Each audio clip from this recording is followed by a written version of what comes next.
Hello guys, कैसे हैं आप सब। मैं सुबह उठ गई थी, फिर मैंने अपना बिस्तर वगैरह सब कुछ ठीक किया, फिर मैंने गर्म पानी पिया, फिर चाय बना रही थी मैं।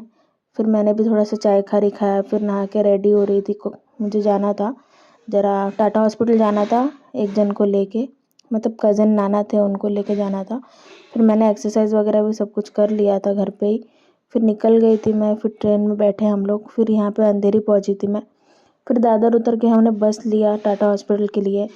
फिर वहाँ पहुँचे हम लोग भी। फिर वहाँ से फिर हम लोग वहाँ चल के जा रहे थे, फिर हमको बिल्डिंग जुबली में जाना था, गोल्डन जुबली बिल्डिंग में। फिर वहाँ से वहाँ पे हमको डॉक्टर मिलने वाले थे, तो वहाँ पे गए हम। डॉक्टर से मिल के बात किया हमने। बहुत भीड़ था, इतनी गर्दी थी ना, क्या बोलूँ। ऐसे लोग वहाँ पे बैठे थे ना, पब्लिक, सिर्फ मतलब दवा लेने के लिए। ऐसे कोई नीचे बैठा है, कोई कैसे कैसे बैठे ही थे वहाँ पे लोग, ऐसे कोई पड़ा है नीचे ही। बहुत गर्दी थी। मैं तो कंटिन्यू मास्क लगा के बैठी थी, क्योंकि रिस्क नहीं लेना था बिल्कुल भी।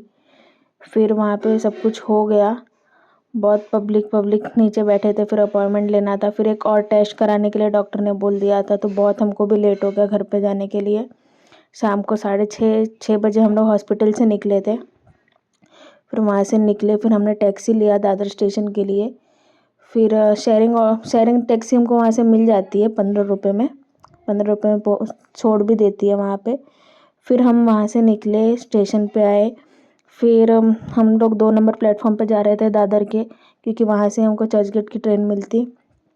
फिर चर्चगेट जाके हमको दादर के डहानू के लिए ट्रेन पकड़ना था। फिर 8:30 बजे हमारी वहाँ से ट्रेन थी, तो वहाँ पे भी इतनी भीड़ थी। हम लोग वहाँ पे गए इसलिए कि थोड़ी सी खाली ट्रेन मिलेगी, फिर भी वहाँ से हमको बहुत भीड़ गर्दी मिली ट्रेन में। मुझे तो 4th सीट मुश्किल से मिला था। उनको भी मैंने जगह थोड़ा सा बिठा दिया था, थोड़ा सा एडजस्ट करके। फिर हम लोग पहुँचे, फिर ट्रेन भी केलवे पहुँचे, तब तक थोड़ी सी खाली हो गई थी। फिर जो मेरे साथ में थे, मैंने उनको थोड़ा सा बोला कि रेस्ट कर लो वहाँ पे ट्रेन में, मैंने उनको थोड़ा सा सुला दिया था। फिर मैंने भाई, मम्मी, मौसी सबको कॉल किया, सबसे थोड़ा सा बात किया। उसके बाद फिर थोड़ा सा बैठी थी मैं भी थोड़ी देर के लिए ट्रेन में। पूरी खाली थी ट्रेन, बहुत रिलैक्स मिला। उसके बाद फिर पहुंच गए थे हम लोग भी। फिर चल के जा रहे थे। इतनी लेट मैं पहली बार अपने लाइफ में जा रही हूँ घर पे। 11:30 बज रहा होगा। 11:30 बजे मैं पहुंची थी घर पे। फिर यहाँ पे गाड़ी के पास आई, तो गाड़ी पे पूरा ओस गिरा हुआ था, गाड़ी भी गीली हो गई थी। फिर पहुंची मैं घर पे, पहुंच के फिर खाना वाना खा के सो गए थे हम लोग भी। Thank you so much for watching.